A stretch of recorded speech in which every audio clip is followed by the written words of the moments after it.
Chapter 1. I am born. Whether I shall turn out to be the hero of my own life, or whether that station will be held by anyone else, these pages must show.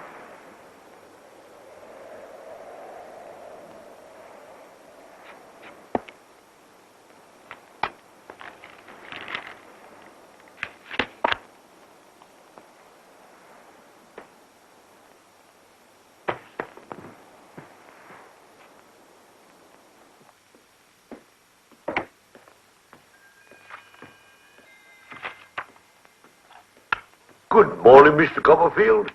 I wonder if...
Whatever she's become, I'll find her. I'll seek her through the world if need be. I'll find her in her shame and bring her back. Nothing will stop me. Nothing.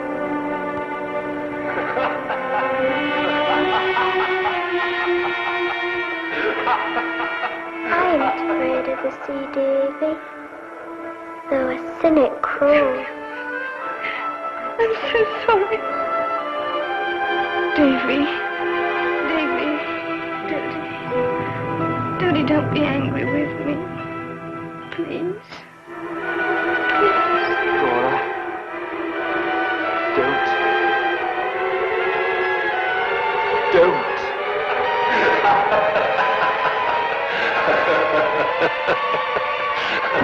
Think of me at my best, Davy. At my best. I didn't want you to know.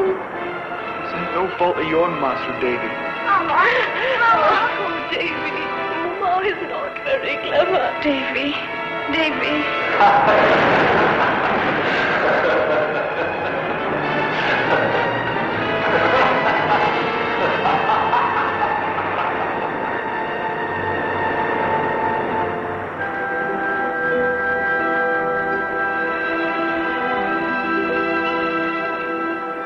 Why can't I forget the past? They're all gone, just shadows. What am I searching for? Myself. To know whether I shall be the hero of my own life. Whether I shall turn out to be the hero of my own life. Whether I shall. Whether.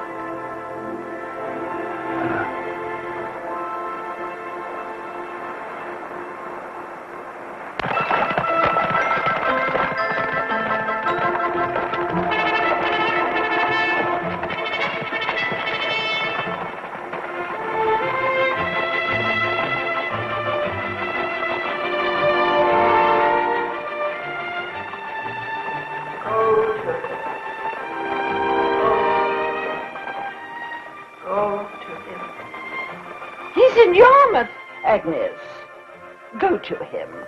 Miss Trotwood, if he's gone to Yarmouth, it's because he wants to be by himself. Stuff and nonsense. Don't I know that child? And don't I know he should not be by himself at this time, after what has happened? Then you should go. But I'm his aunt. I should talk to him as an aunt. That's not what he needs. He needs you. After all, you talked for hours together when you were children. Go and talk to him now. I insist. Absolutely.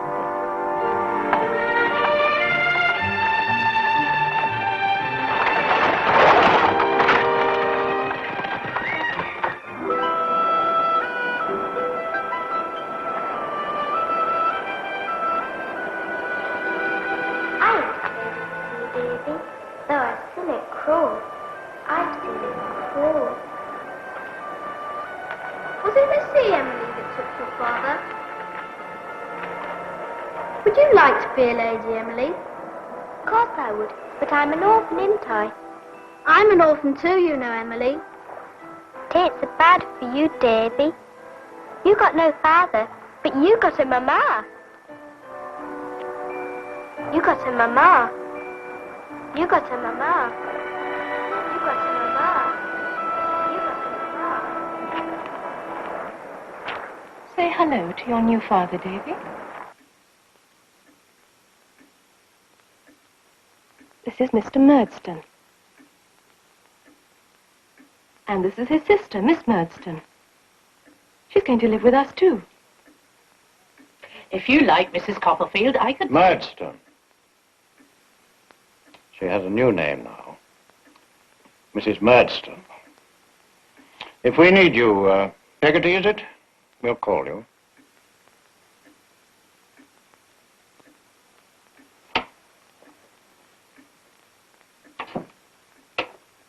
Oh, Davy, don't shame me. My little man. Now, Clara, have you forgotten our little talk? Firmness. Firmness. Firmness is what is wanted. Boys grow with firmness. Grow. Davy and I will get along well enough. Won't we, Davy? Hmm? Please don't, please. Clara, the boy must learn to behave. Oh, oh, ow. Oh, please. Ow. Ow. Ow. The boy's a biter, and a biter must be taught not to bite.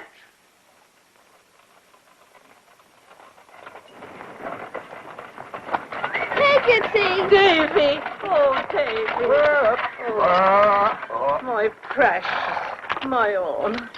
Oh, there, my pet.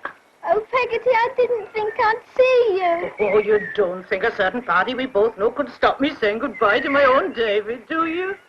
Oh, there. School won't be so bad, Davy. Look what I brung you. Now, you get back on the cart, 'cause I must get back to the house. And I'll write to you, Davy. No, I ain't a scholar like you. I'll write to you often. And Peggotty. And I look after your mother. Now, don't you worry none. All right, Mr. Bartlett, now, off you go. Right. Goodbye, Peggotty, goodbye. Goodbye, Davy.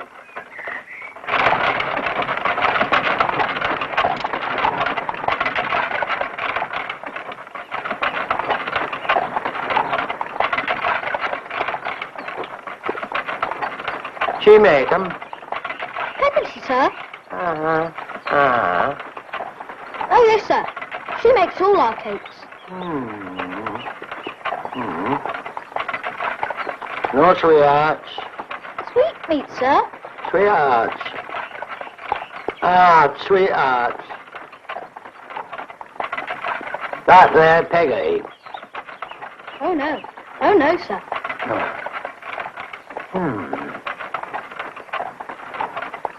Perhaps you might be writing to her. Oh, yes, sir. I certainly shall. In that case, perhaps you'd recollect the say, Barkers is willing. Barkers is willing. Ah, that's it. Barkers is willing. That's all. Why, yes, sir. Of course, sir. Barkis is willing. Thanks. What's your name, young fellow? Copperfield, sir. Any left? You're sure you want me to have it? Yes, sir. Good for you, Copperfield. I'm Steerforth. This is Traddles. Traddles, Copperfield. Come on. You ought to see old Creakle, I suppose. What money have you got, Copperfield? 7 shillings, sir. Perhaps I'd better take care of it. You're sure you want me to have it? Yes, sir. Good for you, Copperfield. Perhaps you'd like to spend a couple of shillings on currant wine. Almond cake. And then there's fruit, of course. Chocolate cream biscuits. Look here, Traddles. This is his money, you know. Sorry, Steerforth. Don't worry about him. I'll look after you.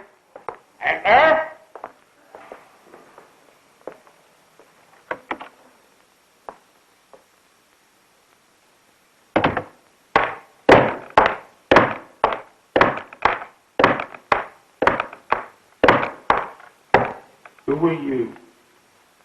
Who are you? Copperfield, sir. Copperfield, Mr. Creakle. Ah, the Murdstone boy. The fighter.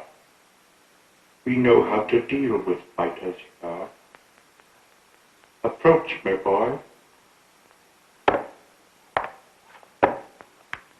Crouch, boy, crouch!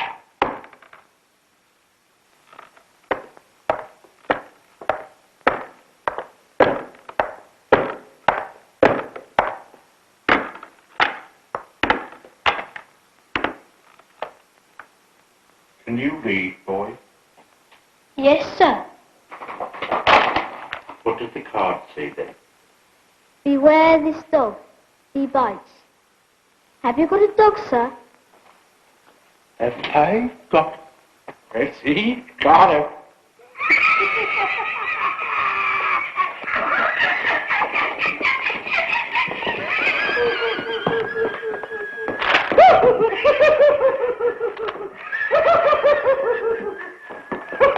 There's the dog, Mr. Tuggy. There's the dog, I see. There's the dog. Now understand me, boy, because I'm a Tartar. When I say I'll do a thing, I'll do it. And when I say I'll have it done, I will have it done. I will. When I see you, I want to see the card. No matter where, no matter when. I see you, I see the card. Because I'm a Tartar boy, a real Tartar. And if I see you and don't see the card, I'll have your heart for meat pudding. Now you know me. And I know you. You see?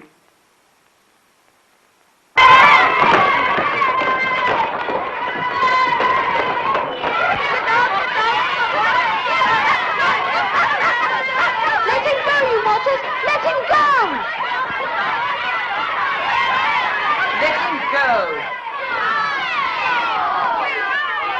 Help him up, Traddles. I think you've worn this long enough. You can't do that, Steerforth. Why not, Traddles? Mr. Creakle put it there. And I'm taking it off. Creakle!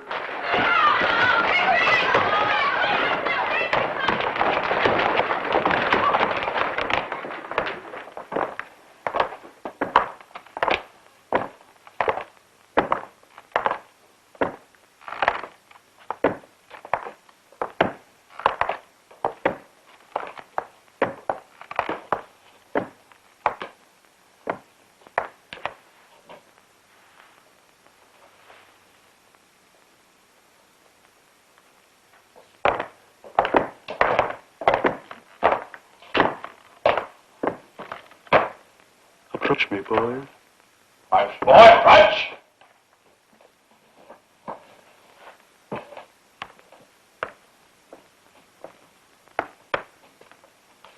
What am I, boy?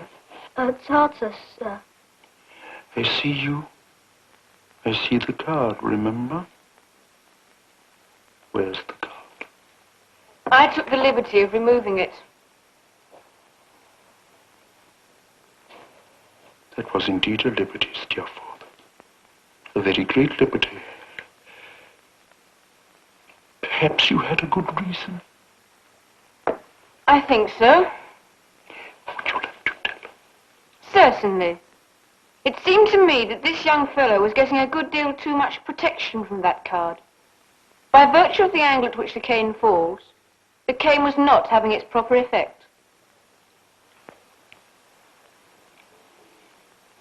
Now, that is something I confess that had not occurred to me. I'm much obliged to you, Steerforth. Not at all. Back to your seat, boy.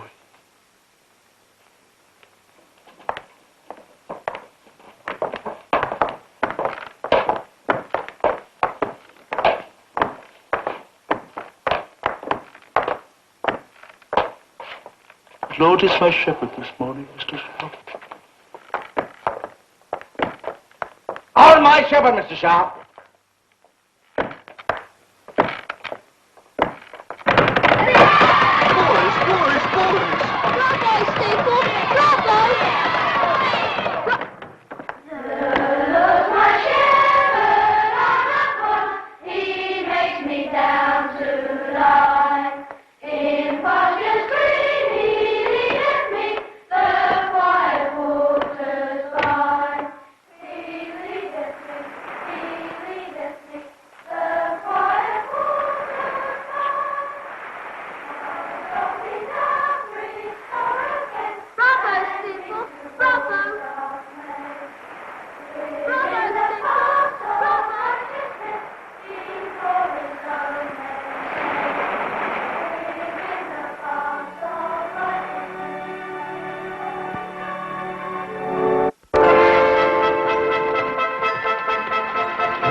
I've got another one up there.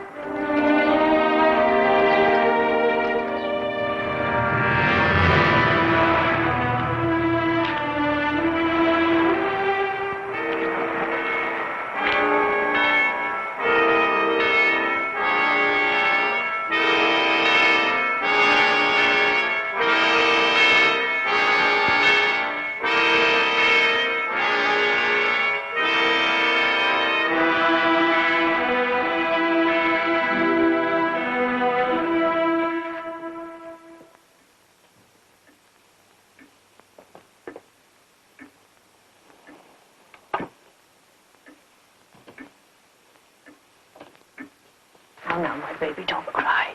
Peggotty's here. Everything will be all That's right. enough. Your services will not, of course, be needed here any longer. I believe you have a brother in Yarmouth. I suggest you go there. Oh, but sir... Out. You know where to find me, my love. I'll always be there.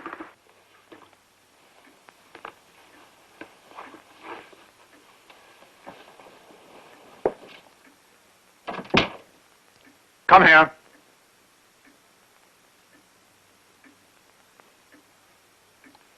I've been thinking about you since your poor mother is no longer with us. It is my unfortunate duty to do that alone. Education is costly. And even if it were not, I am of the opinion that your character would be better formed in a struggle with the world at large. Stubbornness won't do. It needs to be crushed. I intend, therefore, to put you to work. Your school days are over. You have heard me speak, no doubt, of the wine merchants, Murdstone and Grinby. We have our warehouse in the city of London, down by the river. We use a great many bottles in the course of our business and employ a number of boys to clean and polish them. I see no reason why you should not be one. You will work from 7 in the morning till 8 at night. Your lodging I have provided for.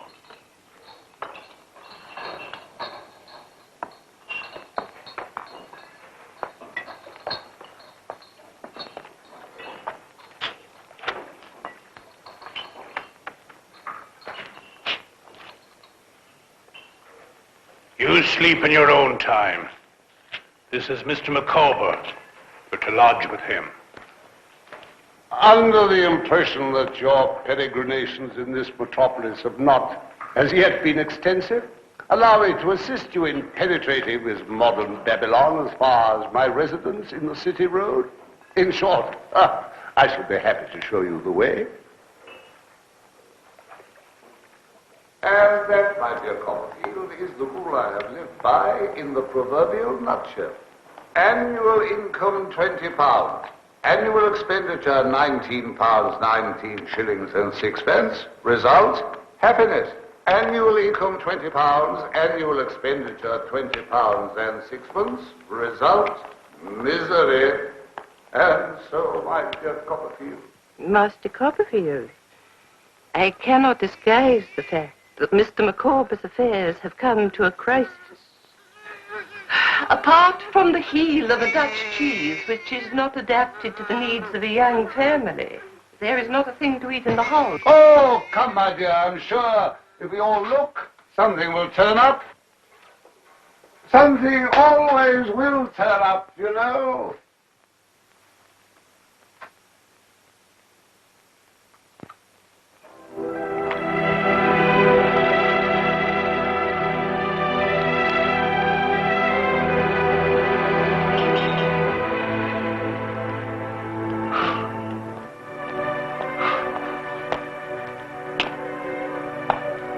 There's a Mr. Mortimer to see you. He's down there. Make it quick.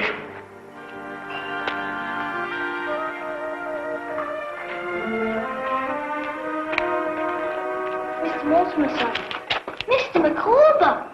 My dear Copperfield, the penetration of your vision is unnerving. But why the disguise? I'm being hunted, my dear friend, hunted by that most savage of all creatures, the creditor. Your things. My dear young friend, at present and until something turns up which I'm hourly expecting, I've nothing to bestow but advice. I've heard you speak of your great aunt in Dover. My advice is, seek her out. My dear. Farewell.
Copperfield. Oh, Lord. What, of Blunderston in Suffolk? The one that should have been a girl, called Betsy Trotwood, Copperfield and wasn't? Yes, Aunt, and I've run away. Since my mother died, they've beaten me and put me to work. No, stop the crying. Stop the boo-hooing. I won't have it. Do you hear? I won't have it. Yes, Aunt. What on earth am I to do with you? Ran away, you say? Well, look at you. Look at the state you're in. Mercy on us. I don't know. What's somebody to do? Oh, please, don't send me back, Aunt. No. Listen. A decision cannot be altered at the sound of a child's crying out at home. Absolutely not. So now be quiet. I must think. Mr. Dick! Mr. Dick! Mr. Dick will advise us. That man's mind is a miracle of clarity. Mr. Dick, you've heard me mention David Trotwood Copperfield. to be sure, David. Cop. Well, this is he. And he's done a pretty bit of mischief. He's run away. Because that's the kind of foolishness that any boy might do. Now, the question I want to put to you is, what am I to do with him? Do with him? Do with him. Now, I shall ask you for some very sound advice. This is a very serious matter. But if I were you, I should wash him. Ah! Mr. Dick Sense is all right. That man's mind is a miracle. Now, Trot, for that's what I shall call you, Trotwood Copperfield from now on. Into the house, off with your clothes. Janet, heat the bath.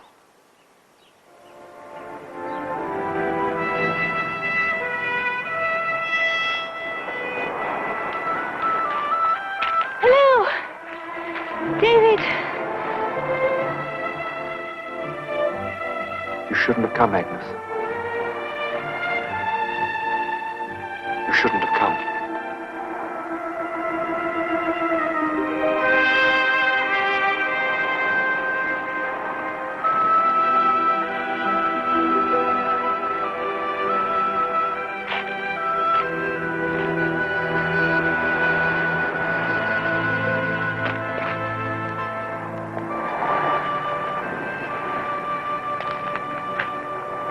How is my aunt? She's well. And Mr. Dick? Still flying his kite. Oh, Agnes, I have missed you all. I truly have. Well, your aunt wonders why, when you're back in England, you've not been home. It's 3 years since you went away. Going home is no solution. I can't think, I can't write anymore. David, you know, you can't go on blaming yourself for everything. The past, for Steerforth and for Dora.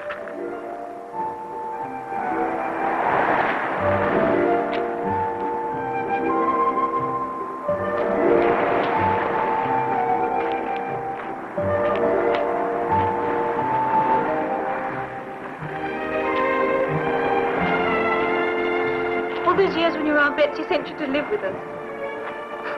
You called me your little sister, remember? Well, we used to be able to talk to each other then. It's all a nightmare, Agnes. Yes, but sometimes it's better to expose a wound to the open air.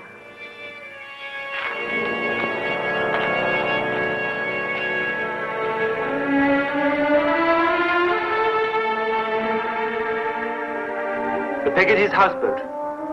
What's left of it? It all started there.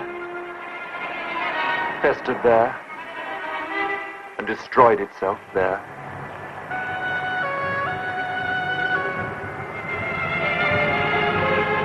You'll love the Peggottys, Steerforth. They're good, kind, simple folk, and they don't pretend to be anything else. Oh, I dare say their skins are rougher than their natures. Well, come on, let's see these paragons of virtue. Steerforth?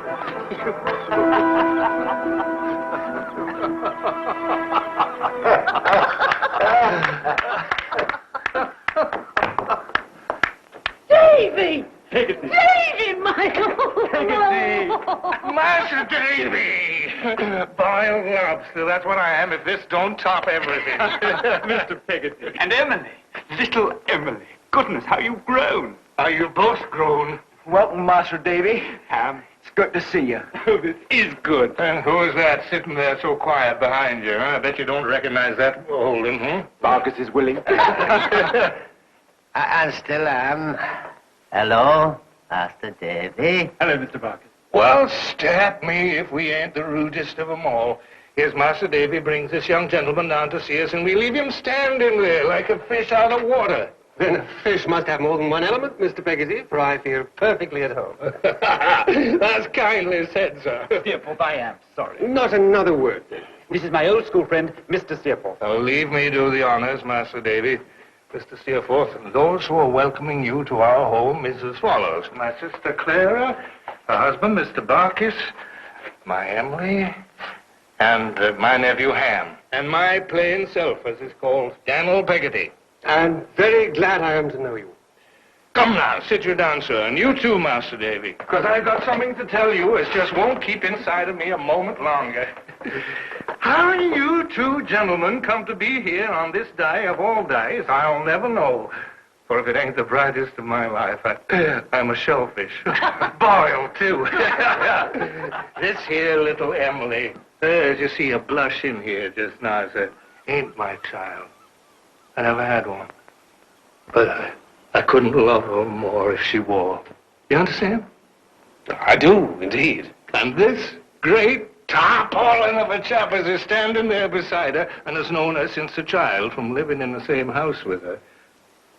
What's he gonna do but lose his heart to her? Uncle Daniel. No, Emily, come back. Go fetch her back, Ham. Emily. Loses his heart, I say. And she's accepted him? Just before you come in. And 2 years, mind, after he first asked her.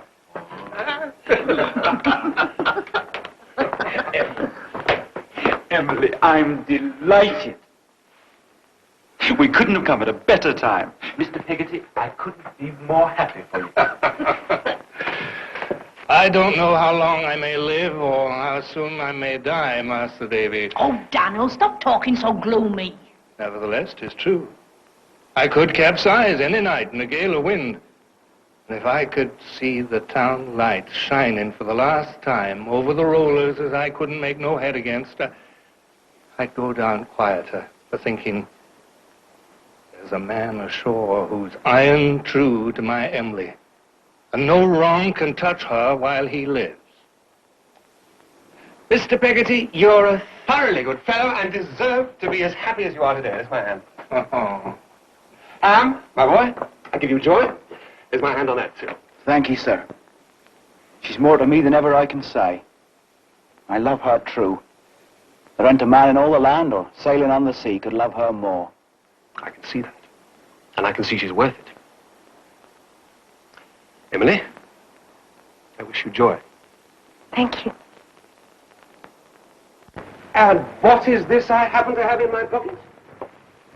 Why, it's nothing less than a full flask of French brandy, which, if the ladies will permit, we gentlemen will split between us. Bravo, Steerforth. I'll fetch the glasses, Davy. There's biscuits in the tin. I'll get them down. God bless you, Emily. It's what I always wanted, but never dared hope for.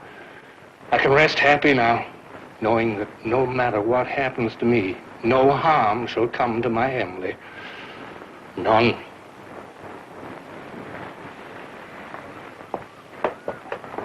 Mr. Peggotty.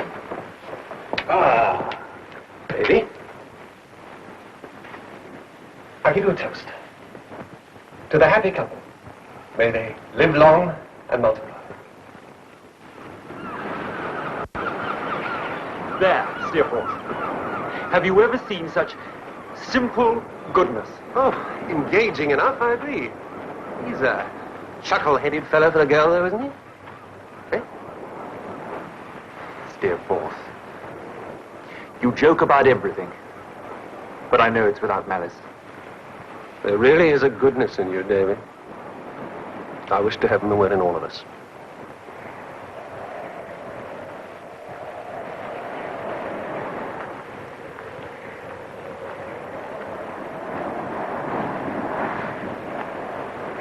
Agnes Wickfield, friend.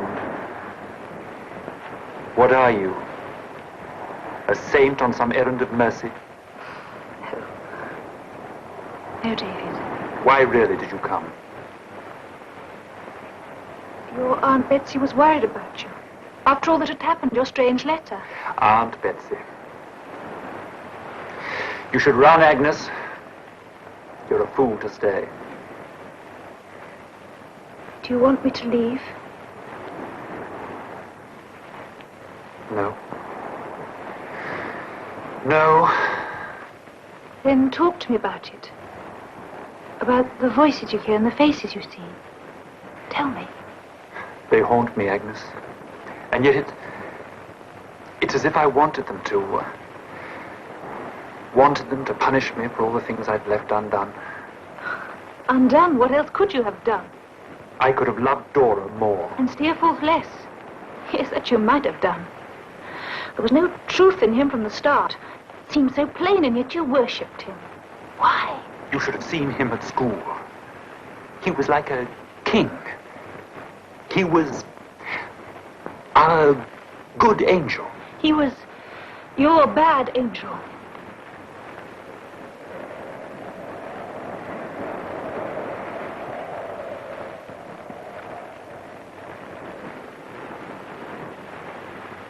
It's cold.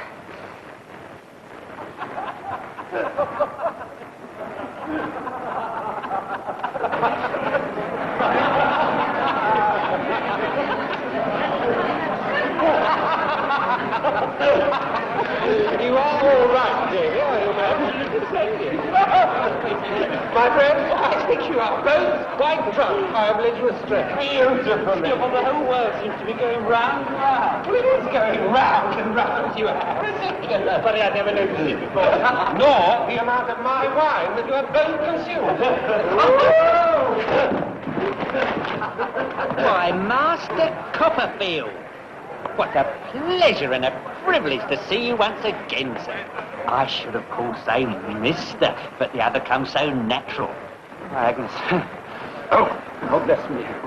Agnes. I think you should go home, David. Yeah, absolutely. First, allow me to present two trusty companions from my school days. Mr. James Steerforth and Mr. Tommy Traddles. Gentlemen, I would like you to meet my oldest and dearest friend, Miss Agnes Wickfield. Her father, Mr. Wickfield, and their clerk, Uriah Heep. Oh, what an unforgettable evening this has become, Master Copperfield. And what a prophet you have proved yourself to be. Beg your pardon? Who'd have thought it likely, sir? Certainly not an humble person like myself. Pray don't keep us in such suspense, Mr. Heep. Mr. Heep refers to the fact that I discussed this morning making him a partner. A partner? Don't you recall Master Copperfield saying to me once, years ago, that this might happen if I applied myself to work? When a person is humble, Master Copperfield, a person treasures such things up. Well, congratulations. You're not quite so humble as you imagine. I am very humble to the present moment, Master Copperfield. But Wickfield and Heep, could it ever happen? Well, if you will excuse us, I think you should go home, David. Yes, if you will excuse us, Master Copperfield, this has been a truly memorable evening. Who on earth is that curious creature? It's Uriah Heep, a cringing villain, if ever there was one, who will stop at nothing until he has the Wickfield under his thumb. I'm afraid for her, Steerforth. Afraid for Agnes. Heep, you crimson villain, we defy you! Do you hear me, Heep? Defy you! Steerforth, wait for me! Me too, Heep! I can hear you, Heep, slinking through the night, you slimy creature. Found you at last! Look out, Heep! I'm coming! You're mad. Heep! We defy you! And all your crimson villainy! We definitely do, Heep. We defy you.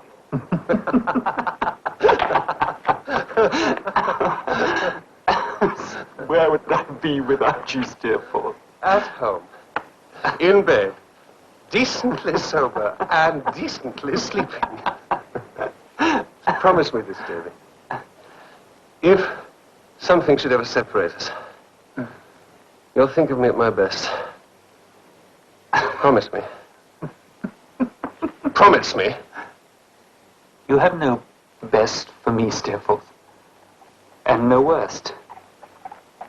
You are always equally loved.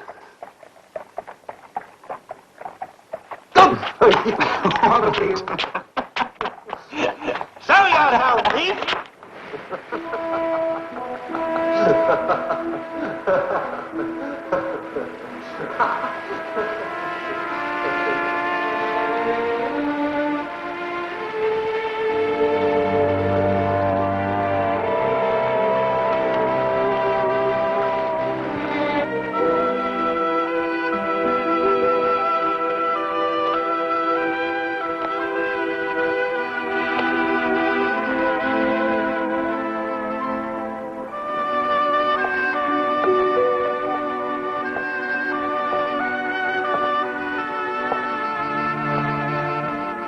Is it that I want?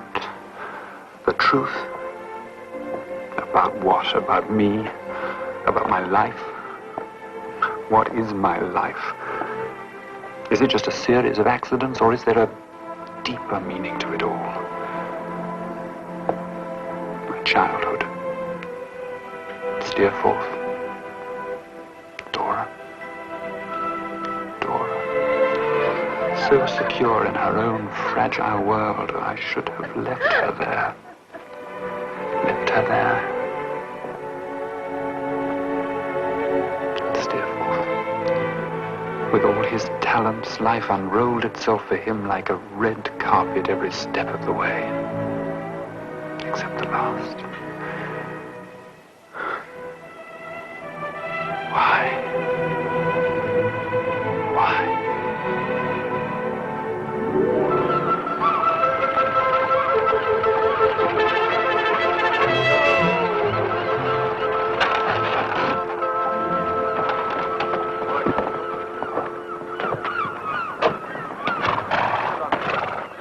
Goodbye. Goodbye. Copperfield! Steerforth! I didn't expect to see you here. Oh. I came down to sail my boat. You like her? Ordered a few weeks ago. Come for a sail. No, I can't. I've come down to see Buck because he's dying. Yes, I've heard. Come with me. We can talk as we go. Well, they'd all be there, and I'd feel out of place. Oh, nonsense. All right, but let me sail you down. It's a long way round. Come on, climb aboard.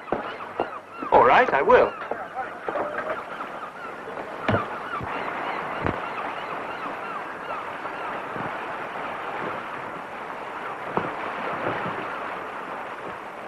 You come down here often? Yes. I've taken a fancy to this place. I didn't know you had this passion for the sea. It's an Englishman's birthright, Davy. I've just discovered it. You should come down more often. I have to work. My apprenticeship cost my aunt a lot of money. You're far too responsible, Davy, even for a budding proctor. Life is there for the taking, you know? Hold that.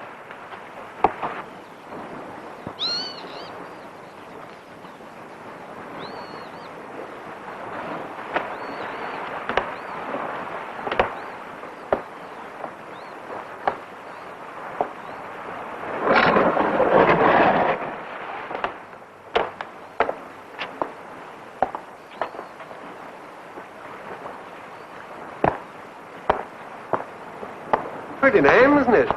Yes.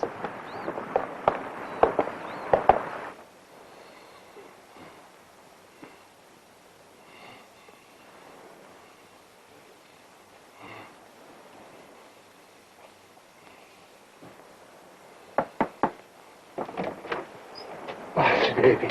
Well, it's good of you to come. Good of you to come all this way. And you too, sir. Come in, come in. How is he? He'll be going out with the tide. With the tide? People don't die here along the coast until the tide's pretty nigh out. They don't get born till it's pretty nigh in. Not properly born till it'll flood. Welcome, Master Davy. Mr. Steerforth. Emily, look who's come to cheer us up. She can't bear the sorrow of this, Master Davy. She's taken it harder than all of us, excepting Peggotty, of course. You're too tender a heart, haven't you, my beauty? Here, look after your intended. I'm going to tell your aunt that Master Davy's here. Will you have a chair, Mr. Steerforth? Thank you.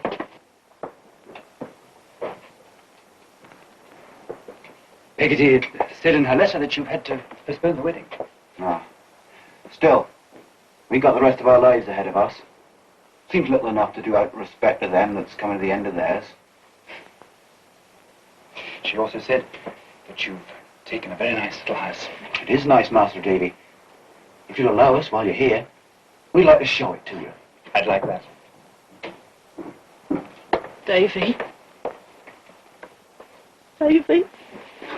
Peggotty, I am sorry. I'm so glad you could come. If he comes round, it'd cheer him up to see you. My Bacchus always admire you, Davy. Look, Mr. Steerforth came down with me. Oh, that's good of you, Mr. Steerforth. My sympathies, Peggotty. Thank you, sir. Thank you. I think we should all go in now. Won't you come with us, Emily? Please.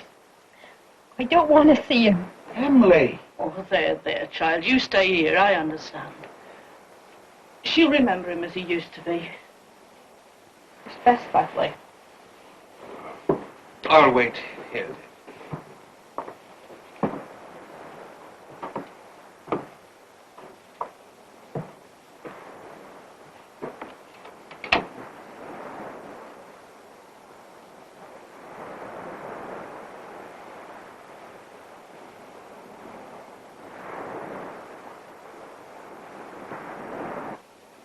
The tide is going out.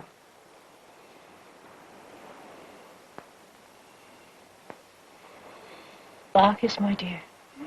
Here's my own dear boy come to see you. My dear boy that brought us together, that you sent messages by. Bacchus. Bacchus. No better woman.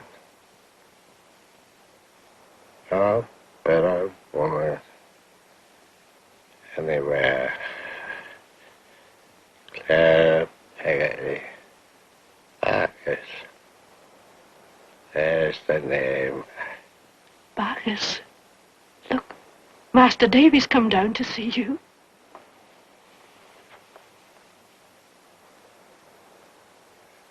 Perhaps you might be writing to her.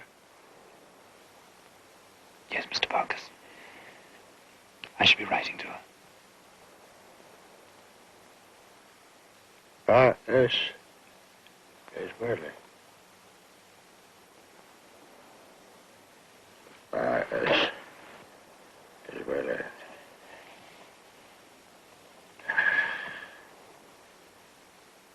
They're both of them going out fast. Him and the tide.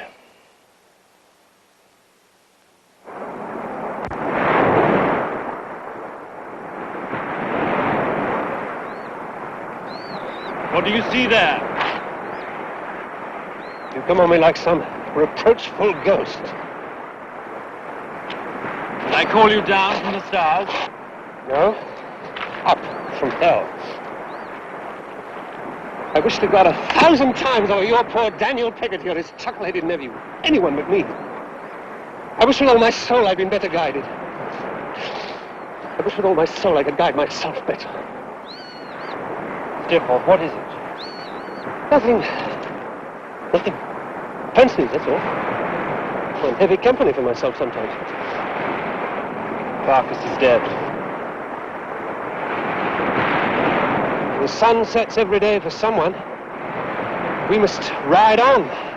Rough shod if need be, smooth shod if that will do. On and on, over everything. Win the race. What race is that? Why? The one we're all in. The one we enter from the start. I'm going back to the inn. You joining me? You don't need joining, Davy. I've never known anyone so well put together as you.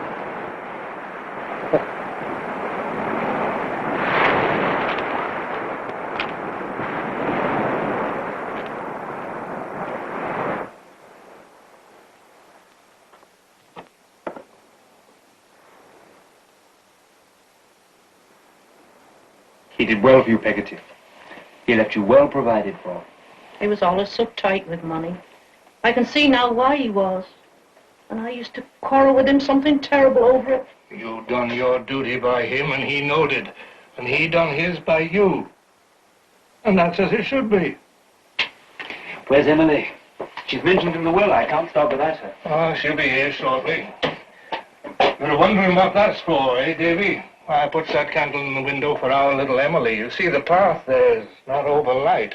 You worry too much about her. You may be right, but I always done it, and I don't doubt I'll go on so.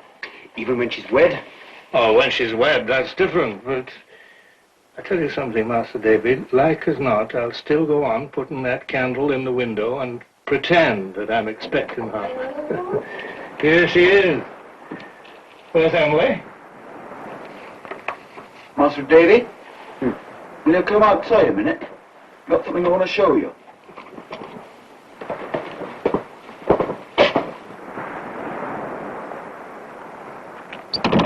Ham, what's the matter? Where's Emily? She's gone. Gone? Gone where? She runned away. She left it.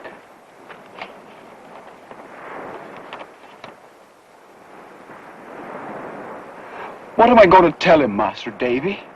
How am I going to tell him?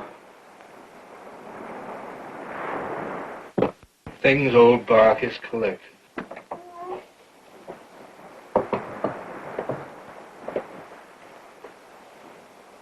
What is it? What's happened? She's gone, Mr. Pickety. She's run away. No. Emily? My Emily? Davy, perhaps she's just gone to a friend. Perhaps. Read it. Read it to me.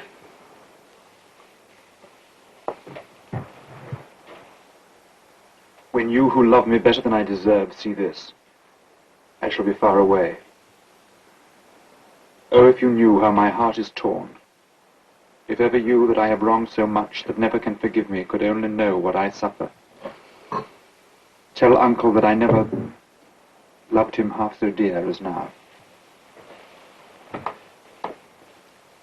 Don't remember how affectionate and kind you have all been to me. Ham, don't remember we were ever to be married. Love some good girl who will be true to you and worthy of you, and know no shame but me. When I leave you all tonight, it will be never to return unless he brings me back a lady. God bless all. My last tears, my last thanks for Uncle. Oh, God. Who is it?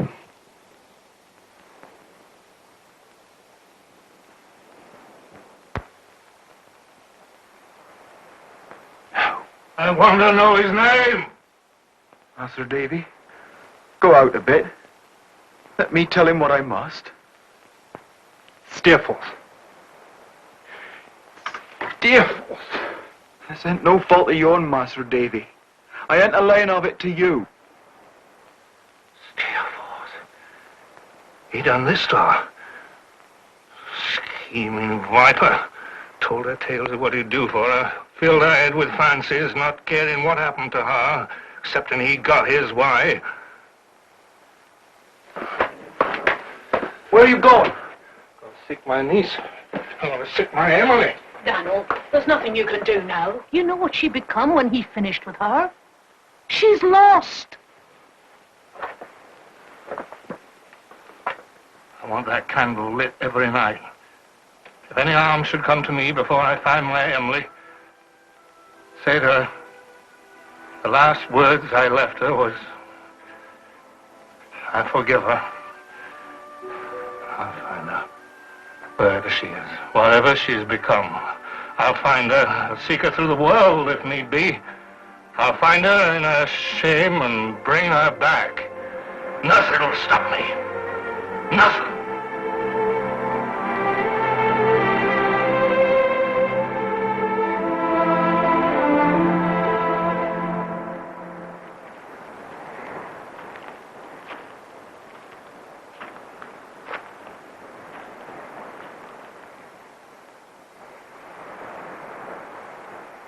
Trotwood, if he's gone to Yarmouth, it's because he wants to be by himself. Stuff and nonsense, child. Don't I know that? And don't I know he shouldn't be by himself after all that's happened? I cannot go. I can't leave my pupils, my school. Besides, it's clear from his letter that he wants to be left alone. We should respect that. Yes, it's a pity he's not a girl. Be much more inclined to do as he's told and come home. As a matter of fact, he should have been a girl. His mother distinctly led me to expect that he would be a girl. If he'd been a girl, none of this would have happened. Dear Miss Trotwood, he's himself, David Copperfield, whom we both love as a friend. Nonsense! Nonsense! Yes. Yes. I have hoped all these years he'd think of me differently. But he doesn't, and I've come to terms with it, and now it doesn't hurt anymore. But it's cost me, Miss Trotwood, it's cost me.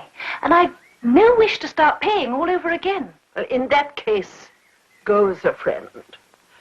Go for my sake. He should not be alone with this fine Agnes. Should not. I love the sea. Its challenge is constant. It makes no demands. It asks nothing of you. You can just stand and watch it. And then in the end, your spirit moves in sympathy with it.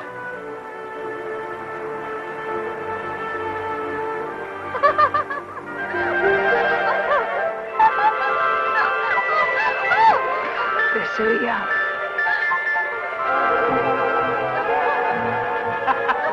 Dora! Dora!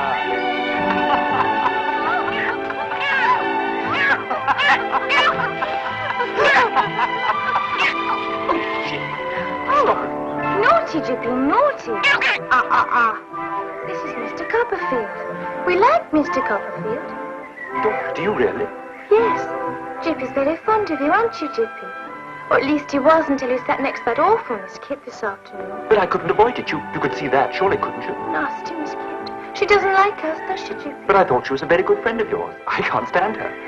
Dora. Dora, couldn't you just put Jip down for a moment? Oh, poor Jippy. I think he doesn't like you, Jip. Oh, I do, really. I do. It's just that Oh, Dora, just put him down for a minute. I must talk with you.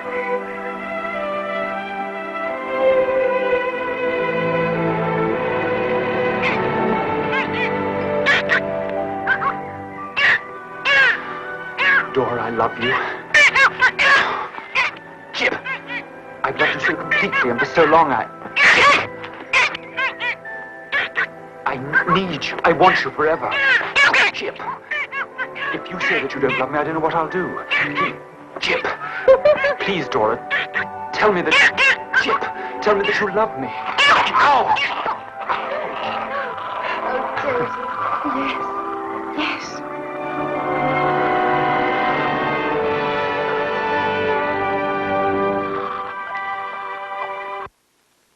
This time, Traddles, are you really studying law? Absolutely. And you're getting married, young Copperfield. Yes. Splendid. This is where I live. Thieves! Robbers!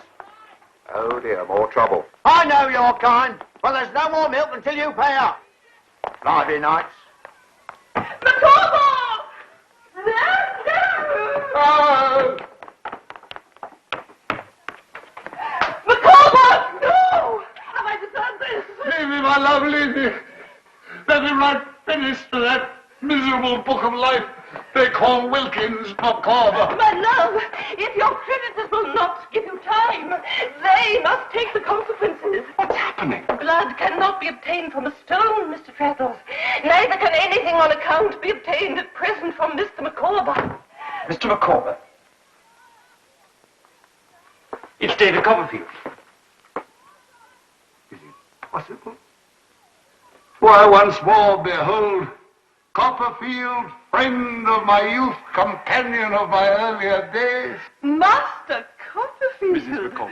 Good heavens, you know each other. Traddles should be living here of all things. How are you both? You find that, my dear friend, in the very best of health. Not entirely, my love. Mrs. McCall refers, I'm happy to say, to a probable addition to the infantine group. My dear Copperfield will, of course, be joining us for dinner. My love, join us? He may. But as for dinner, we'd all be better off joining someone else. My dear Copperfield, this is luxurious what it is to have an aunt in Dover.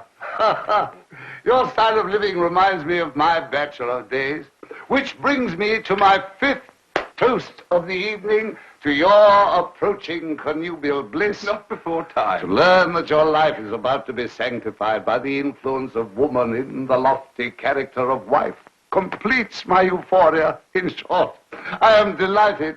To the happy couple. The happy couple. The happy couple. May they live long and be always united. Mrs. Micawber, another glass. A thimbleful, Mr. Traddles. Not since I lived with dear Papa have I had the opportunity of sampling so fine a vintage. My love, I detect a note of sad regret in that remark. Micawber, have I deserved this?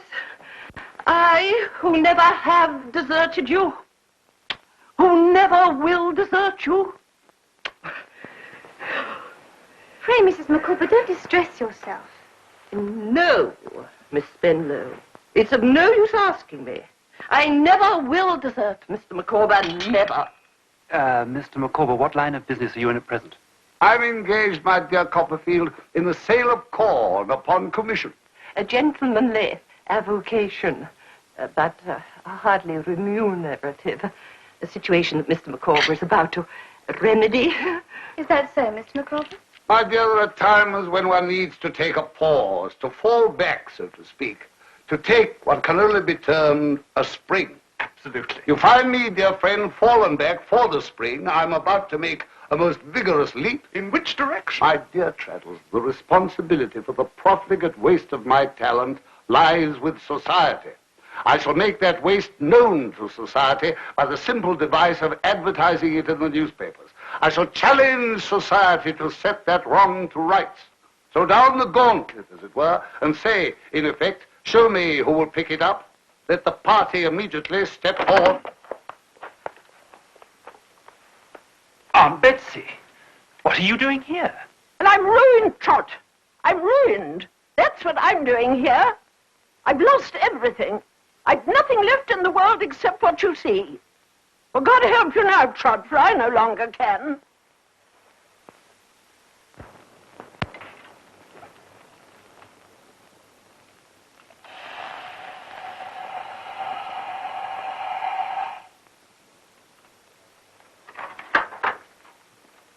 Are you sure, Aunt, that you'll not have wine? You always do. Wine is too expensive, Trot. We must stick to ale from now on. Now, tell me everything that has happened. Well, really, there's not much to tell. As you know, all my money was invested for me by Agnes's father.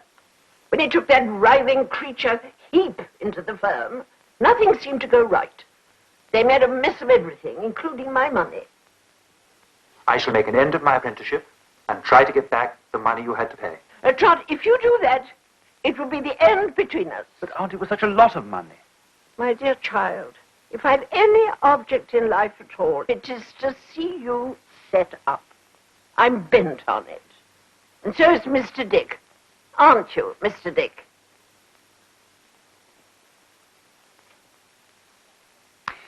Well, then, I shall find other work. We will not starve, I promise you. Oh, goodness, Trot. If that foolish child, your mother, could see you now, she'd cry her eyes out. She'd be so proud of you. But then she always was a baby. She cried at everything. Now, tell me, how is your newfound love going to take your newfound poverty? His nose is definitely warm, Dodie. I think he's sickening for something. Dora, my love, you haven't answered my question. But how can you ask me anything so foolish? Could I love a beggar? But I am one. Oh, don't be so silly, Dodie. I'll set Jip on you. Go on, Jip. Bite him, bite him. Listen, my sweet. If you're going to talk about being poor and working hard... But I am poor. Do you mean that Jip can't have his mutton chop every day? Well... Oh, Dodie, he must have his mutton chop every day. Very well. He'll have his mutton chop every day, even if it means that I have the bones. May I suggest something? Yes, but don't be practical. I have to be, sweetheart. I don't want to alarm you, but perseverance and strength of character will be of great help to us. I don't understand what you're trying to say, Dodie. Now, do take Jip and be agreeable. Well, Jip, it looks as though you're going to have to provide us with all your old bones.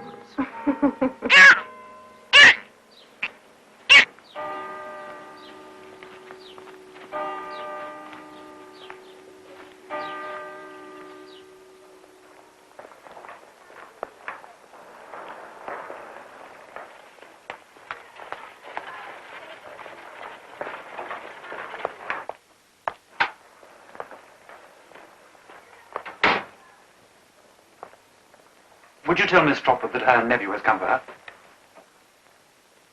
Mr. Micawber, what on earth are you doing here? My dear Copperfield, I've hardly been expecting you since the arrival of that gracious lady, your aunt, who is comfortably installed inside. But are you working here in Canterbury? I am, sir, in the capacity of confidential clerk to Mr. Uriah Heep. Well, I'm blessed. So society took up the challenge after all. How's the family? Mrs. Micawber and I have moved into the older house of Uriah Heep, that gentleman now being installed in the house of the Wickfields. And how do you like law? Oh, the mind is not allowed to soar to any exaggerated extent. Still, the law is a great pursuit, and Heep has been generous. I would not have thought it. I speak as I find, of course, as I've found him ever ready to lend a sympathetic ear to that legacy of pecuniary embarrassments that accompanies us here. Oh, this is a pleasure and a privilege, Master Copperfield. I should say Mr. Copperfield, but I know you'll excuse the habit I've got into, sir. How are you, Uriah? All the better for being asked, Master Copperfield. You needn't wait, Micawber. They expect you at the courts to pick up documents.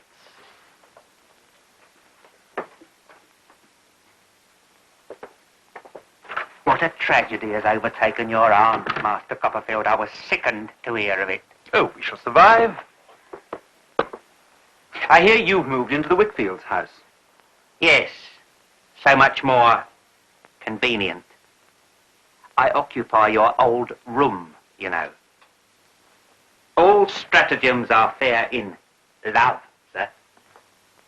Love? To be near the object of one's affection, sir.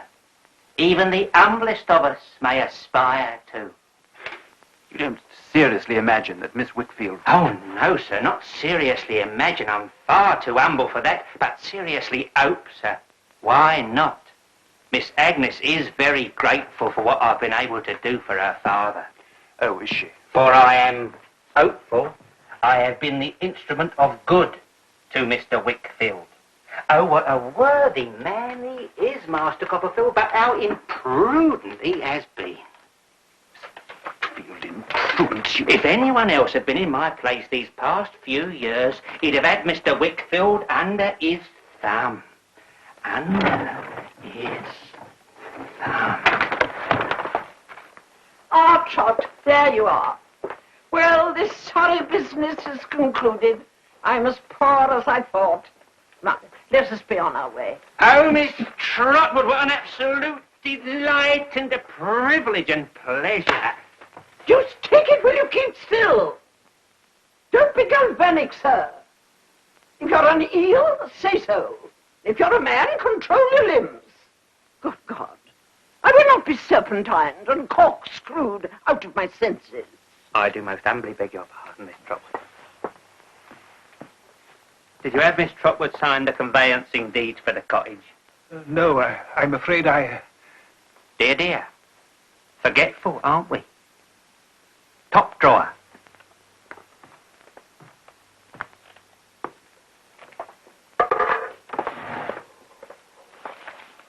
Yes. What's this I hear from Heap? That man has evil intentions. Oh, let's not talk of him. Tell me about you. About me. Agnes,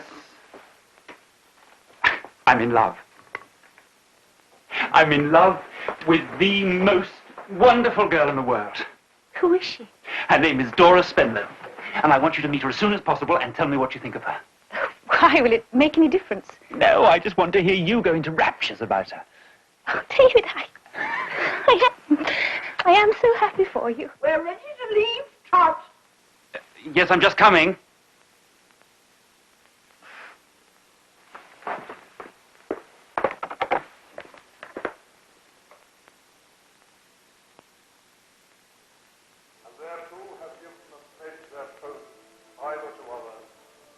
Declare the same by giving and receiving your ring, by joining of hands. I pronounce that they be man and wife together, in the name of the Father, and the Son, and the Holy Ghost. Amen.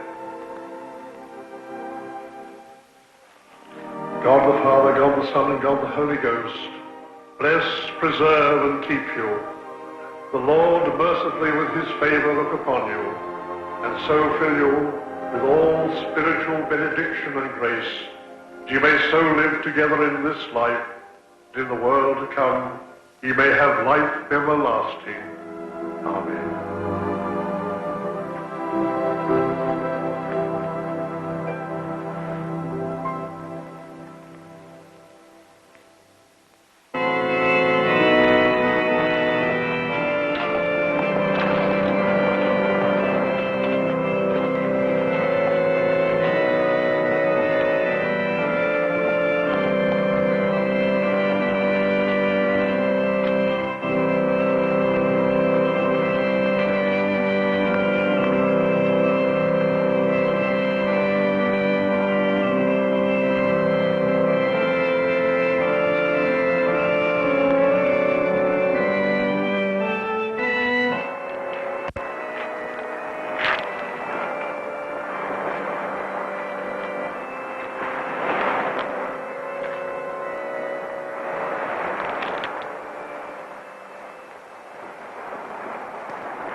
Evening, sir. Evening, Porter.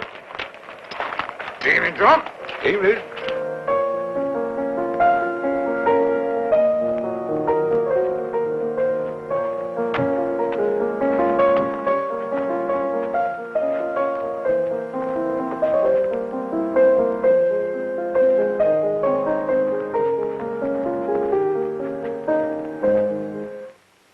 Agnes?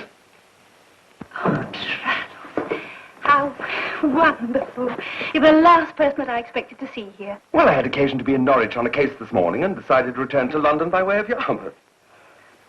Miss Trotwood told me that you and David were here. It's so good to see you. Well, where is our distinguished author? He went out for some fresh air. Well, you'll certainly find it out there. Miss Trotwood showed me his letter. I wish there was something I could do.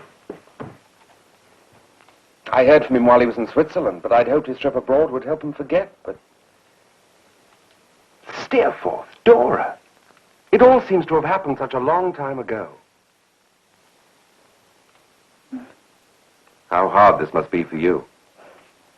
I start feeling sorry for myself now. Nothing will be accomplished except more tears. And there's been enough of those.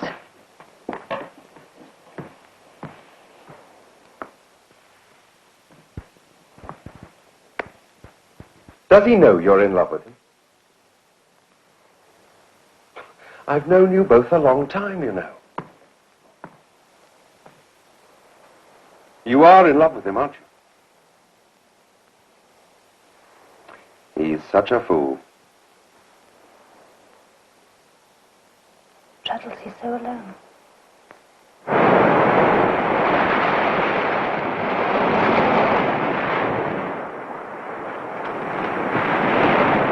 You're wondering what that's for, eh, Davy? I puts that candle in the window for our little Emily. You see, the path ain't overlight or cheerful out there after dark.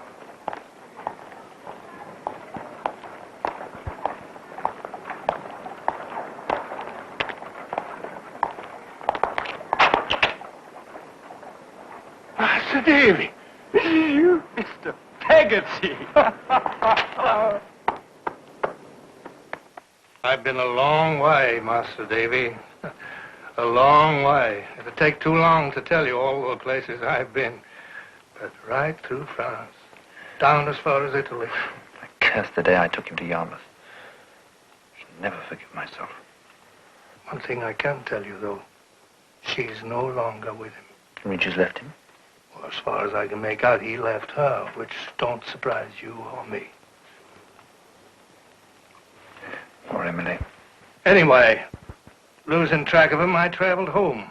But I found a letter waiting for me at Yarmouth from some place in the south of France. There was money in it. Money he'd left her, for she had none. And a note begging for forgiveness and saying she'd never come home.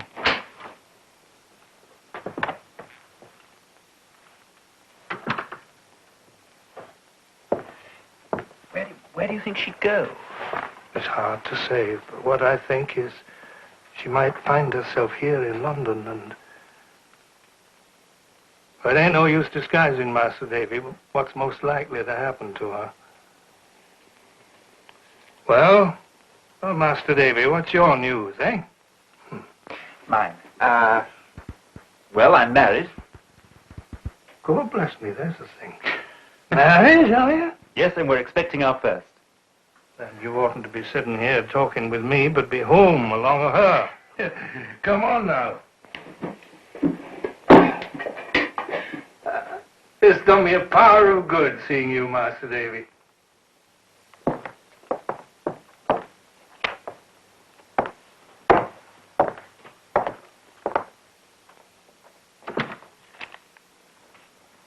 Goodbye, Davy.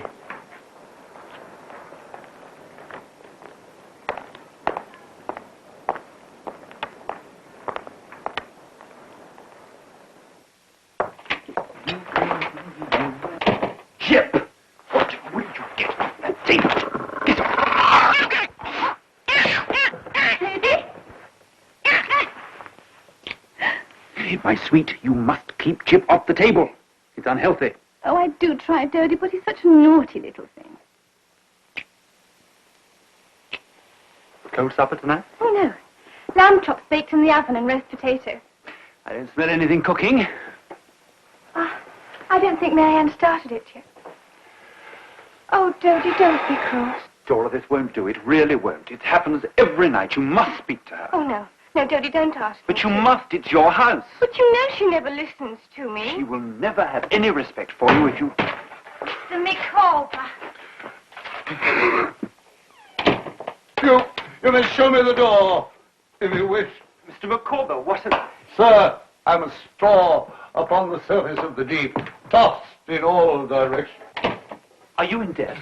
Mr. Copperfield, when I was in debt, I could look my fellow man in the face. Today, when I enjoy a superfluity of sufficiency, I and my fellow men are no longer on those terms. Madam. Mr. Micawber, I hope that Mrs. Micawber and the family are well. I hope so, ma'am, for since Mrs. Micawber will no longer speak to me, I've no more news of her than you have. Mr. Micawber, what exactly is the matter? Villainy is the matter. Baseness, deception, fraud, conspiracy are the matter, and the name of the whole atrocious mess is Heap. Heap? But I don't understand. I thought you were doing so well there. Too well, sir. But I'll lead this life no longer. I'm a wretched creature, cut off from my dearest friends. Give me back my wife, sir. Give me back my friends. Give me back my peace of mind. My dear friend. Look, look. I put my hand in no man's hand till I have blown to fragments that detestable serpent. He forgot what's most important. Be prepared, sir. Prepared for what? An instant summons, sir, from me to you, sir, to the offices of Wickfield and Heap, sir. But when? Next week, next month, next year. But the time will come. No, Mr. never fear. McCall. Please, you will stay and eat with us, of course. Dora, tell Mary Ann to put another chop in the oven. Dodie, there isn't one. Well, then tell her to carve some cold bacon. Don't tell me that there are no cold meats in the house. My dear Copperfield, I'll partake of no man's hospitality till I have moved Vesuvius to eruption on that abandoned rascal. Heap! 2 miserable chops. Is that all we've got in this house? I didn't know he was coming. You've embarrassed and humiliated me. You told me not to wait. Can't you use your common sense? Are you totally incapable of doing anything? Yes. Yes, I am. I'm incapable. I'm useless and girlish, but that pleased you once. You love me for it.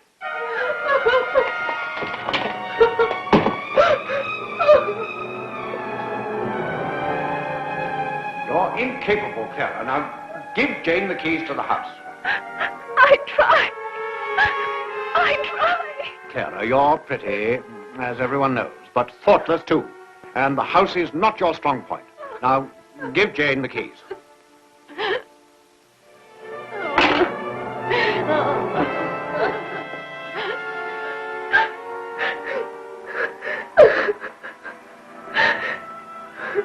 Forgive me, love. Forgive me. Oh, Dodie.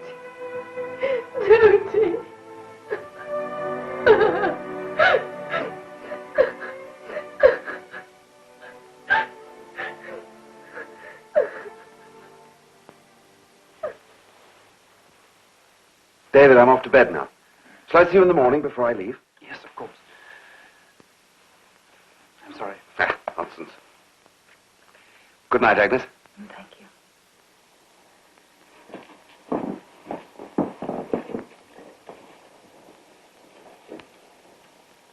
I hope I didn't seem rude.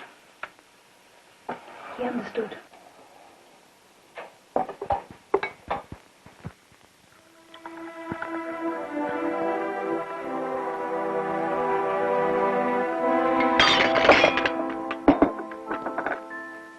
True, I married her because she was pretty. Because she was weak and helpless. And then I wanted to change her. Why? Why? Because all my life I loved and hated what was pretty and what was useless. Oh, Dodie. Oh, Davy.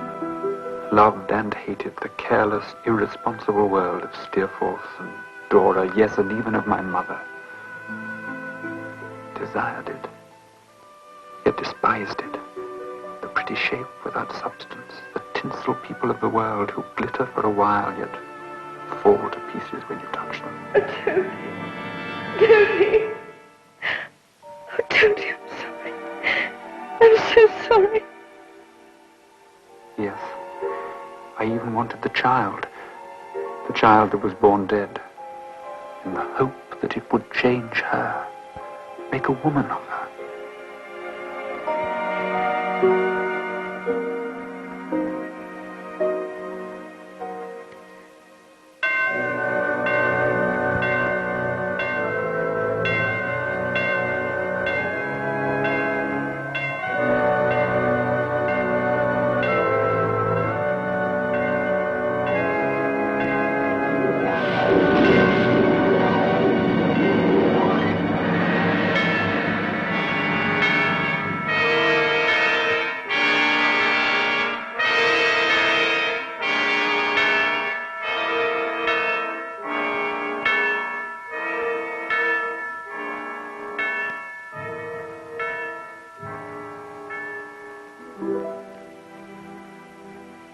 Dodie, if you don't go to Canterbury, I'll set Jeff on you. I really will. Please, Dodie. Mr. Micawber is expecting you.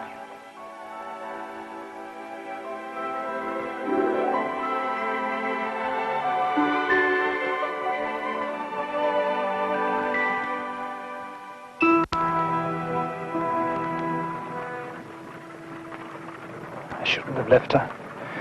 She isn't strong enough. She wanted you to go, Trot. It gave her pleasure.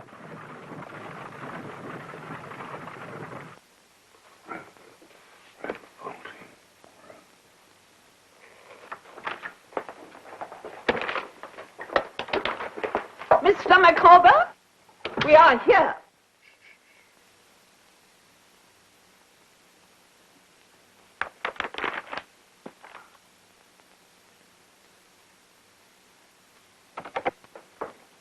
Miss Trotwood, Miss Agnes Wakefield, Mr. David Copperfield, Mr. Thomas Traddles, and Mr. Dick.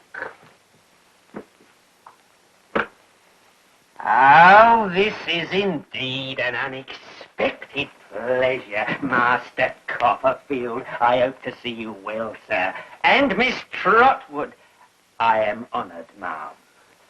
As I remember, this used to be Mr. Wickfield's office. Things have changed in this office, Miss Trotwood, since I was an humble clerk. But I am not changed. No, sir. You seem to be pretty constant to the promise of your youth. If that's any comfort to you. Oh, thank you, Miss Trotwood. This is a pleasure, is it not, Miss Agnes? You needn't wait, Micawber. And how is Mrs. Copperfield? We have been alarmed by reports of her poor health. Micawber, did you hear me tell you not to wait? I did. Then why do you wait? Because I, in short, choose.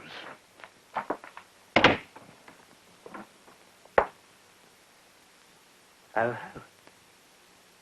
I see. This is a conspiracy. You have met here by appointment. Mr. Micawber, I think you may proceed. So you've got your little spies in the office then, have you, Copperfield? Well, you know, conspiracy is an offence in law. We know the law well enough, Mr. Heap. Proceed, Mr. Micawber. Appearing before you to denounce the most consummate villain that has ever existed, I ask no consideration for myself. None. Give me that. Approach again, infamy, and if your head be human, I'll break it. Come on, then. Come on. The emoluments, in consideration of which I entered the service of Heap, were of such infinitesimal size that I was compelled to obtain from him a series of loans, which were given to me on condition that I performed certain services in connection with the falsification of the books. Liar! At first, overcome by the pressing need to provide for my rising family, I entered into his little schemes. However, as I slowly began to comprehend the full nature, scope, and significance of his Machiavellian dreams, they became so revolting to me that I decided to expose them. You shall prove this, you Copperfield. Ask Heap, Mr. Traddles, who lived in his house after he left it. You did, you fool, and still live there. Ask Heap, Mr. Traddles, if he ever kept a notebook. Ask Heap if he ever burnt one, and if he says yes and asks you where the ashes are, refer him to Wilkins Micawber. You found nothing. Nothing! Nothing? You recognize this, then, you heap of infamy? A memorandum of your crimes in your own hand. My charges against this Heap are as follows. First, obtaining Mr. Wickfield's signature to documents of importance, representing them to be documents of no importance. I have kept for Wickfield his name and reputation. Second, with systematically forging the signature of Mr. Wickfield to enter his books and documents in sundry ways and fashions. I have kept for Wickfield his very house and home. A page of trial signatures written by Heap and carelessly consigned to the rubbish bin. Third, that Mr. Wickfield has been for years deluded and plundered by Heap, as an examination of the real books of the firm will show.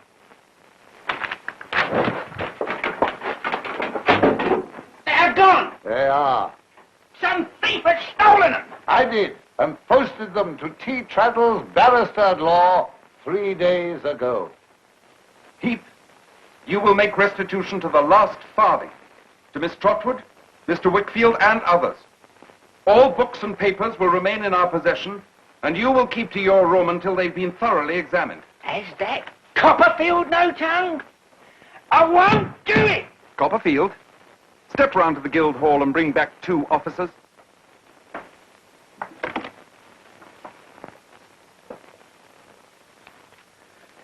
Mr. Dick, would you be so good as to take this heap and see that he stays in his room until we're ready for him?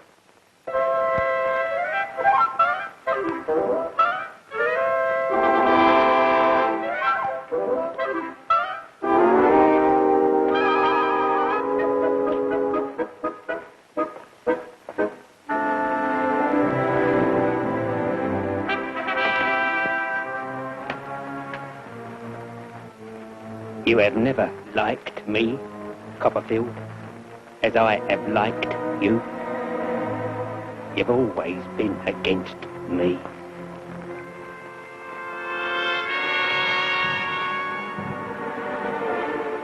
Micawber, I'll pay you.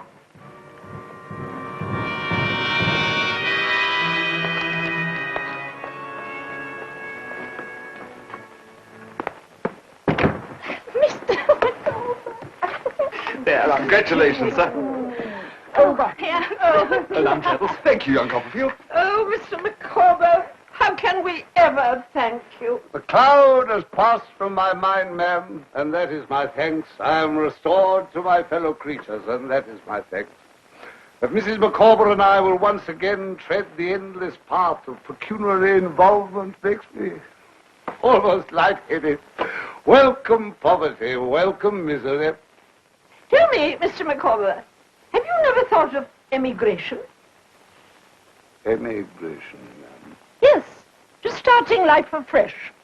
Say, in Australia. Madam, it was the dream of my youth, the fallacious aspiration of my riper years. But without capital, what can be done? You've done so much for us. We can do a little for you. If you could provide a loan, say on my notes of hand. Could, can, and shall, Mr. Micawber.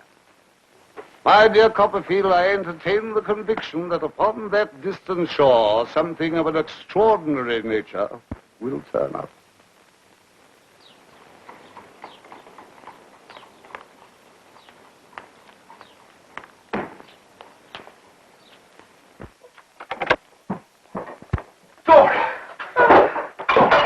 Wait! And you promised you wouldn't come down. I'll fetch the doctor, Doc.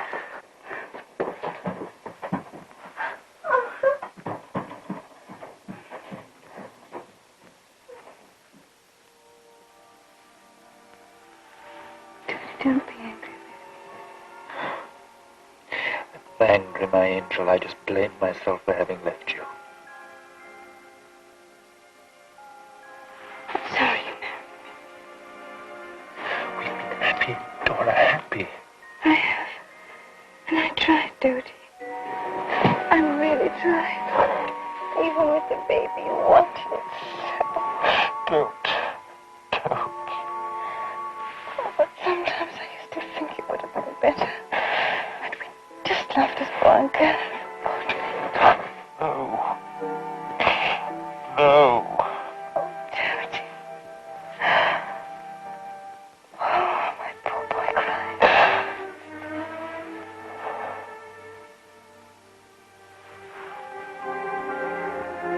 I want to speak to Agnes. Will you ask her to come? And when she comes, I want to speak to her alone, quite alone.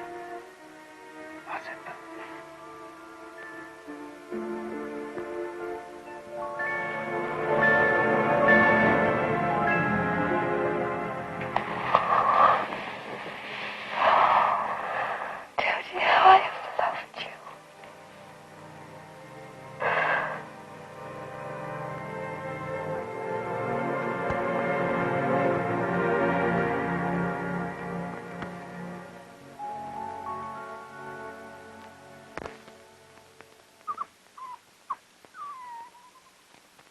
I think sometimes it might have been better had we loved this boy and girl.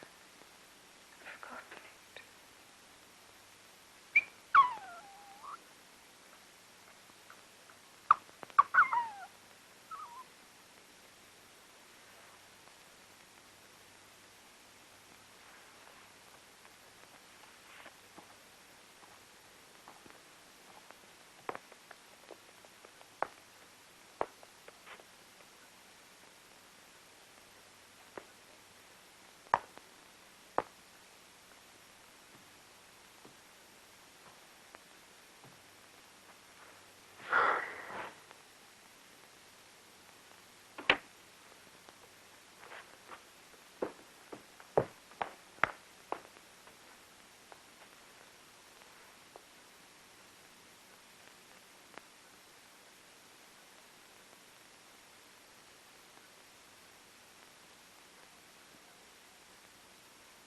No. I should have valued her for the qualities she had, not those she didn't have. Oh, God forgive me for that, because I loved her. And I still do. How is the pattern of our lives made, Agnes? That some must be forever turning sorrow into strength, while others simply begin with joy. Steerforth. Oh, Dora. Yes, Dora. Mention Dora and Steerforth together. Yes. I thought you were her friend. Oh, David, of course I was her friend. I know your life has been hard, but you are what you are because of it. Oh, talk of Steerforth's gifts, talents, but you have a greater gift. You have the gift for life, survival, for always rising, never going under. Put Steerforth and Dora together because they were both children. Their lives were easy, effortless, thoughtless, flawed through and through because they were weak and never hardened properly. And David, listen to me, please. The best steel must go through the fire. You make Dora's death sound like a matter for quiet celebration. No.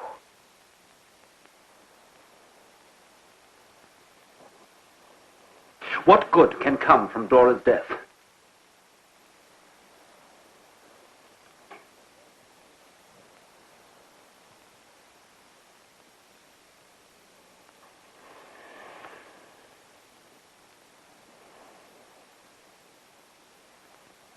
What good can possibly come from Dora's death?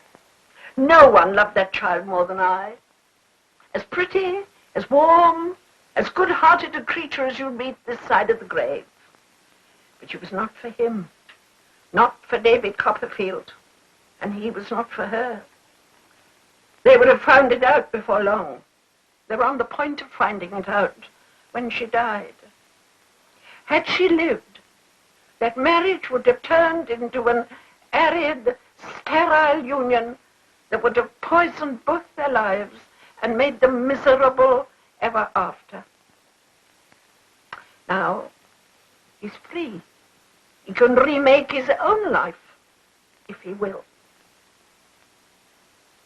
Poor Dora. Well, she's gone. And that's the end of it.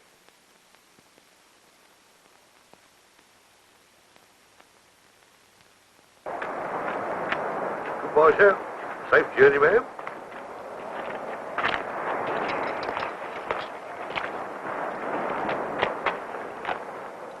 Well, goodbye, young Copperfield. Remember your friends miss you. Of course, we can't get along without you, you know, but, well, we'd rather not. I wish with all my heart you hadn't come. Now I wish you wouldn't leave. I shall be in Dover if you have need of me. I have need of you now. Agnes, there's something I've always wanted to ask. What did you and Dora speak of the night she died? That was between us. God bless you, David.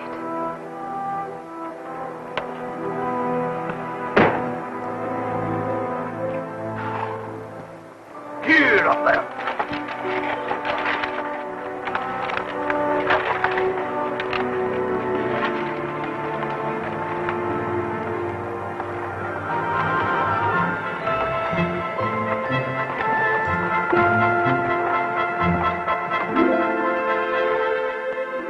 Promise me, Agnes, you'll take care of David. Promise me. For I know you have loved him. Yes, loved him. For I know you have loved him.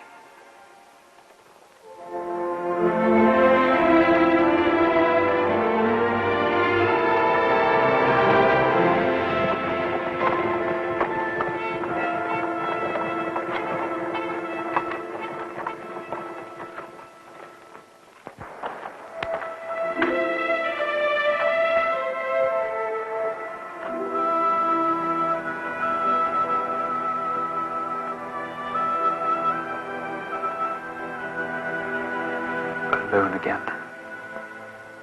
Walking the beach, watching the sea.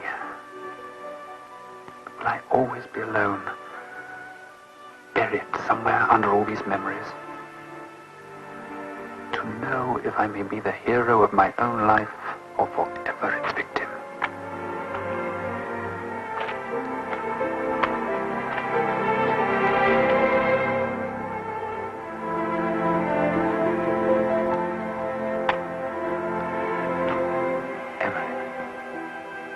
Little Emily, life was no kinder to you.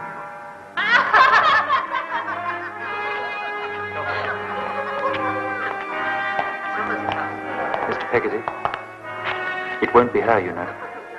Maybe. But I've been on a score of journeys like this one, and there'll be a score of others. One more ain't going to make no difference.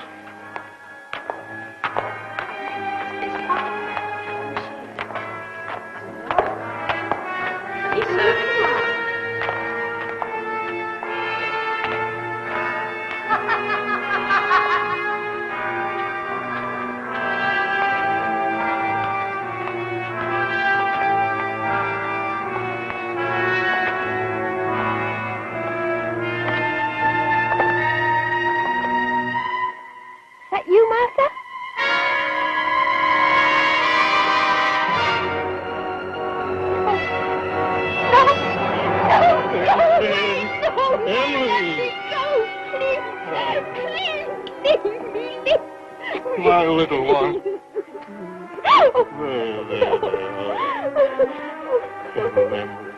I didn't want you to know. Oh.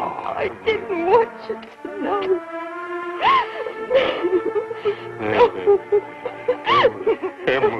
Emily, don't cry. You're better off leaving me, Uncle Dan. I can't go home, you know that. I know it, and I've thought on it. And we're not going home.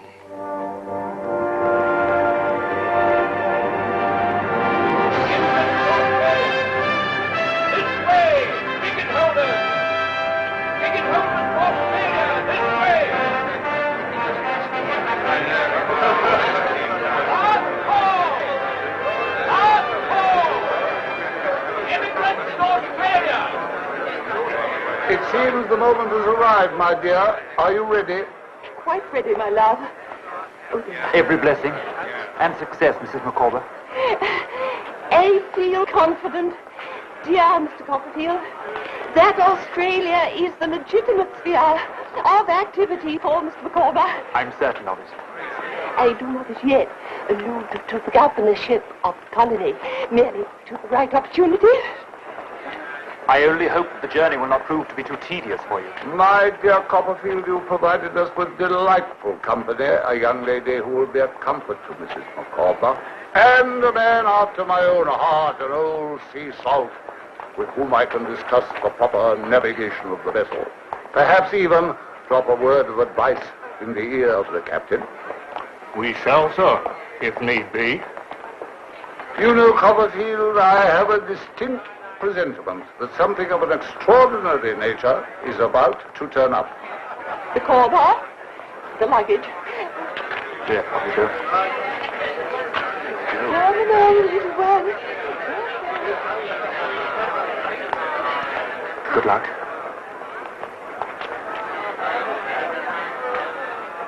Watch out, Mr. Micawber, won't you? Don't you worry. He's going to be all right. We all are.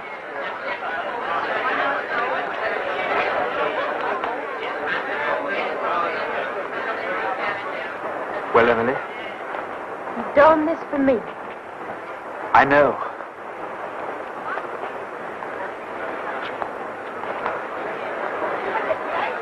It's for Ham. Asking him to forgive me. He already has. I'll take it down to Yarmouth for him. You know that Steerforth's been seen in London. They say he's asking for you. By all accounts, she's in a desperate mood. For all the wrong he did you, I think he truly loves you.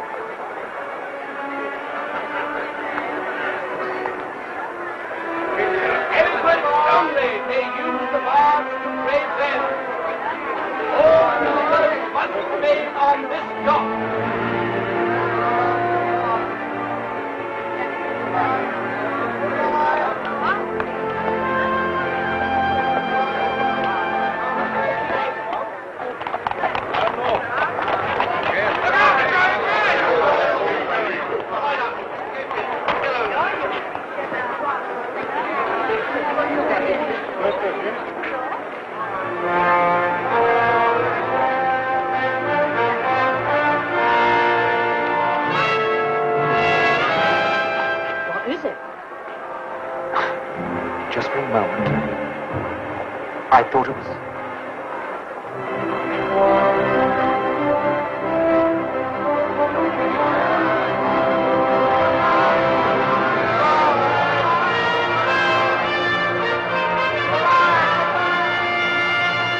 It's a wreck, Mr. Copperfield, a wreck. Some fool took a boat out.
Anything.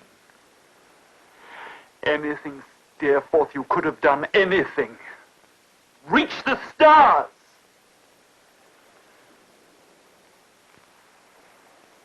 Waste. Waste. Waste or waste. Life asks more of us. Demands it. It's not enough to be talented, Steerforth, or beautiful, Dora, or even simply loving. Yes, Mother, or even simply loving. We must be strong.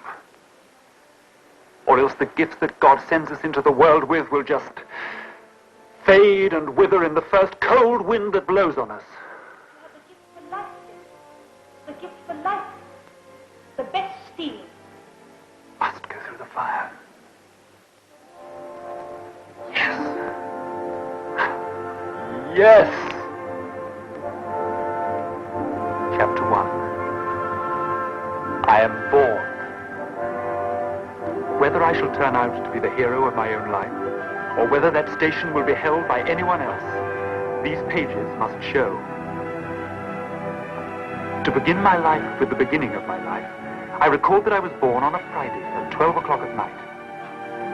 It was remarked that the clock began to strike and I began to cry simultaneously. In consideration of the day and hour of my birth, it was declared by the nurse, first, that I was destined to be unlucky in life, and secondly, that I